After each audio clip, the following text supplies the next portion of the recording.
What's up guys, YGO Strats here with the Wednesday video in a white shirt. It's not relevant, but it could be. Today's video is going to start with something of an anecdote. You see, recently I have been procrastinating making videos because I've been playing Metroid Prime 2 Echoes and Twilight Princess, The Legend of Zelda, two of my absolute favorite games. If you're wondering why those two games in specific, they came out in 2004 and 2006, so I'm going to leave it to you to figure out what years I was in middle school. But truthfully, there is some level of comparison that can be made between the two games, namely the light and dark worlds. Both games feature a heavy emphasis on the light and the dark. It's a theme as old as time, light and dark, good and evil. And as a kid, I loved it. The notion to take the light version of something and make it evil. Brilliant. Absolutely blew my mind when I was 11 years old. It's a cool thing. It makes for some cool ass imagery. You got to see what Samus Aran looks like in the dark suit. You got to see what she looks like in the light suit. You get to see what Link looks like as a dude, and also apparently what he looks like as a furry. It's okay, why not? Sure. Moving on to what is important, however, for a while I've been interested in some type of deck that features that theme. One of my favorite decks ever is Shaddoll. I played it heavily in Duelist Alliance format, and even in the years afterwards, even when Construct was banned. Man, did 2015 suck. Still, part of what drew me to the deck beyond just its meta relevance at the time was that it was corrupt and evil versions of monsters we already had. Shaddoll Falco was the dead Falco. Gusto won, I think. And the Neo Flamvell Hedgehog is now Hedgehog, and Naturia Beast is Shaddoll Beast. It's interesting, it's the dead, it's the evil, the good and the bad, the dark and the light. I liked it. So when I learned about Dream Mirror just as a concept, a series of monsters with a literal light and dark counterpart, I was hype as shit. I was like, oh my god, it's Metroid Prime 2 Echoes again. And that is somewhat apt to say, because much like Metroid Prime 2 threw a wrench in things by giving you ammo, Dream Mirror threw a wrench in things by making the deck unplayable. Truthfully, in regard to Metroid Prime 2, I'm a fan of the ammo system. It makes it so you don't just revert to the default strong beam and spam it and win every time. I actually quite enjoyed that mechanic. What I enjoy less so is the amount of limitations they threw on these Dream Mirror cards for no reason other than to make them bad. I can't really tell you why these cards are the way they are beyond that they just wanted them to be lower tiered. That's just the reality of the world. In the broad scope, Dream Mirror are clearly meant to be played with your light cards defensively and your dark cards offensively. Or at least that's what I've decided based on the handful of effects that I've read and played with while desperately trying to toy with this deck. Take for example Phantasos, the original Purity. The light version has an effect when special summoned by a Dream Mirror to revive another Dream Mirror from your graveyard in defense position. Conversely, Dark Phantastos has the effect to be able to attack directly. Now, I guess it should be stated first that all Dream Mirrors have an effect when special summoned by a Dream Mirror card, and another sort of general effect to summon out the counterpart is more or less the consistent one. And that all depends on the field spells, namely the Dream Mirror of Terror and the Dream Mirror of Joy, which more terror in this deck than joy, but we still play joy. Dream Mirror Terror makes it so the opponent takes 300 damage each time they special summon a monster, only while you control a Dark Dream Mirror monster, and Dream Mirror of Joy makes it so the opponent can't target any of your monsters for attacks or with card effects, unless it's the Dream Mirror monster with the highest level. Also, you need to control a light Dream Mirror for that effect to apply. The other thing they do is they tag out. Each Terror and Joy can banish itself during the end phase to play a copy of the other from the deck. Terror can become Joy, and Joy can become Terror. This is important because your light and dark monsters have effects depending on whether Terror or Joy is on the field. Namely, if your Dark and Matrix Accurate Morpheus wants to use its effect to tag out into the Netflix adaptation character design of Morpheus, you need to have Joy on the field, and vice versa. If you want your horrible Netflix abomination adaptation to become lore-accurate Morpheus, then you're going to need Terror on the field. To help mitigate this, they gave us Hypnogognia, and I'm not double-checking, I'm not going to confirm that I read that or pronounced it correctly at all. Basically what this card does is activates one copy of Terror to one side of the field and a copy of Joy to the other. It has to come from the deck. So that was a fucking lie. But it at least puts both Terror and Joy on the field for you to get all of your monster's effects. And at least the stipulation of burning or targeting and attack protection won't often apply to the opponent because nobody else will be playing Dream Mirror. The downside is if the opponent does have a field spell, you lose.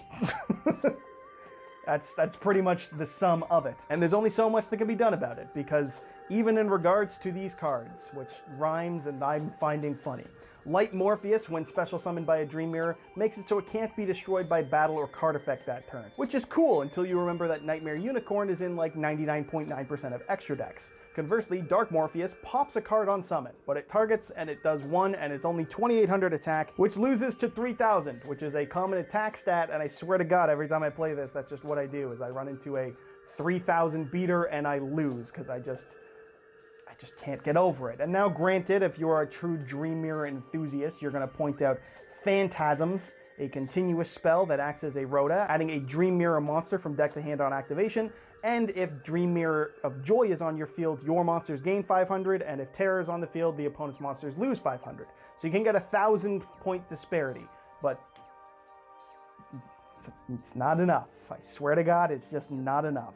And the other little incidental things that work against the deck, like the Dream Mirror monsters only be able to summon the counterpart from the main deck and not the hand. So if you open the Dark Morpheus and you want to tag into it from the Light Morpheus, fuck you, play a better deck. Or if you're a jackass, you comment that this is a deck that Pot of Generosity could go into, because I've argued that that's the worst card in the game and has no purpose, and someone will be like, you can put your Garnets back in the deck. And it's like, you could do that. But why? Why would you do that? Why would you do any of that? You could also design the card to summon from the hand or deck to tag out, or hand deck or graveyard, because it's only a targeted pop. It's not like it's going to break the metagame. No one on Earth will ever compare Dark Morpheus of Dream Mirror Land to fucking Trident. It just doesn't happen. What else have I got in front of me? We got Ikelos, the level 1, that's a pretty solid one. The light one will add any Dream Mirror card when summoned off a Dream Mirror, and the dark one will summon a Dream Mirror from hand, which can help proc your Morpheus, or your Protection, or your Revival from the Doggo. There's also the level 3s, which are the main ones to go for. Dark Nero is probably the best summon in the deck. It adds its own light counterpart from deck to hand on summon, and contribute another Dream Mirror monster to special summon a differently named Dream Mirror monster from your deck, and then add either a copy of Joy or Terror from your deck to your hand, depending on what's listed on that monster. So, for example, if you add Light Morpheus, it lists Terror on its card effect, so you will summon Light Morpheus, and you will add Terror. Or if you summon Dark Morpheus, it mentions Joy, so you'll add Joy, which by itself helps get your own ball rolling, which this deck desperately needs, which is cool. And Light Nero can special summon itself if you control a Dream Mirror monster, which if you've normal summoned Dark Nero, you've got one going, and then you can activate its effect. If Dream Mirror Joy is on the field, you can bounce a spell or trap, and if Terror is on the field, you can draw a card. Oh boy, advantage. Except not really, because after you draw, you have to shuffle another one into your deck, so it's a net 0 in terms of whatever. The point is, the 3s are the bee's knees, and it rhymes, so it's true. But they are more than just the main deck. They actually do have 2 fusion monsters, because there's got to be a light and a dark for everything in this deck. Oneros, or however you pronounce it, has 2 counterparts, each with 3k attack and defense. Thank God. The light version lets you destroy a card on the field if a monster on your field is tributed, which will be happening a lot to activate your own effects, and if it itself is destroyed, can revive a Dream Mirror monster from your graveyard. By comparison, the dark version is actually good. Mind you, good is a relative term. It needs the field spells to get its effects, but c'est la vie.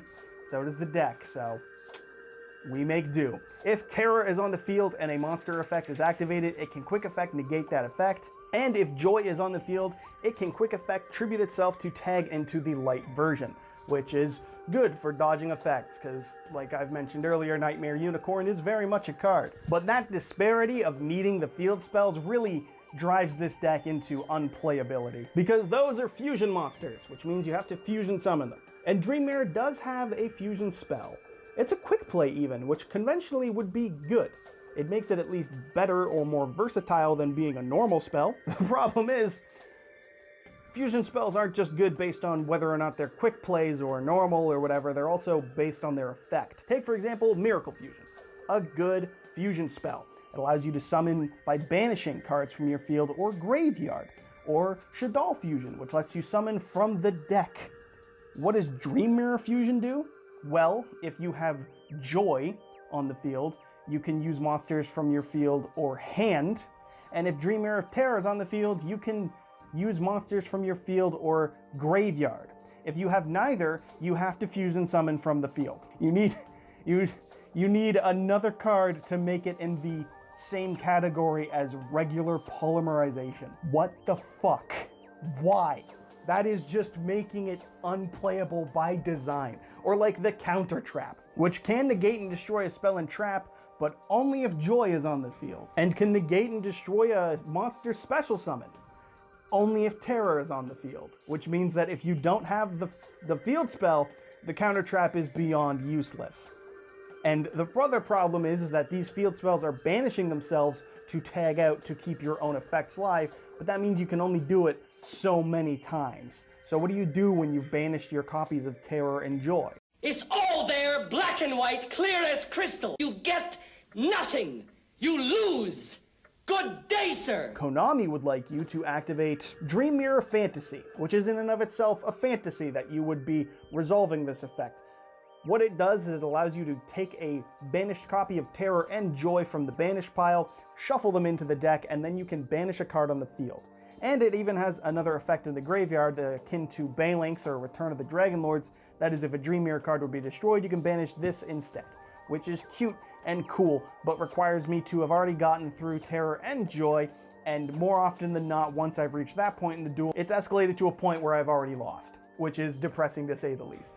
And that's really all I have to say about this deck in Semerity in the individual cards. It is a shame how neat thematically this deck is. The Dream Mirror monsters having mirrored attack and defense based on the light and the dark, the light monsters being defensive, the dark monsters being your offensive, the corrupt and the good version of each monster, the whole Greek thing it's based on, where certain dreams are those that are just illusions to deceive people, where other ones are fortune-telling prophecies of the truth that become real. For Dream Mirror, that is, any dream you have of winning is deceit, and the inevitable loss you fear to accept the reality of is just that, reality. And it's even light and dark, like it's chaos themed, which in Yu-Gi-Oh is just dope, because like, even if BLS, Big Daddy BLS, isn't the most playable or good card in the modern day, it's still so dope to drop Big Daddy on someone. And you're vomiting out light and darks, you're tributing these cards to get other effects, so you're fueling your graveyard for it. So there is some natural inbuilt synergy, it's just all buried in unplayable cards, which is a tragedy. I've talked a bit about other decks that are underwhelming as of late. Ogdoadic comes to mind, Fire King. In Ogdoadic in particular, I can recall someone commenting that it's not really meant to be played as a deck, it's an engine to be used in combination with other things, which I think is a valid take on the deck. Not to say that it's wrong to want to play it pure, just that it can at the very least accomplish things when used more as an engine than as the core of the deck. That cannot be said for Dream Mirror. Dream Mirror is riddled with effects that mandate summoning exclusively from the deck or from the hand, or needing the specific field spell at the specific time, and just too many moving pieces for some of the most underwhelming effects you've ever seen. This deck's strongest play is targeted pop, or maybe, targeted pop with the fusion, which is just underwhelming. I wish it was better. How often am I going to say that about Yu-Gi-Oh decks? Every day. Every damn day I pick up a deck and I'm like, damn, imagine if this was good. And then I'm swiftly reminded that the majority of decks just aren't. So, where are we going with this? Fuck you.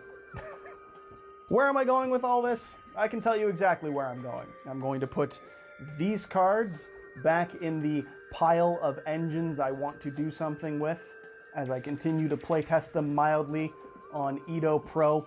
And then I'm going to turn on my GameCube, boot up Metroid Prime 2 Echoes again, and jam out to that bomb-ass Dark Samus battle theme, because my god, Dream Mirror might suck, but Metroid Prime 2 Echoes kicks ass. And if you disagree, I will fight you verbally and appropriately in the comments that I do believe it is to be a quality game that is not a threat to you physically. YouTube, please don't demonetize me.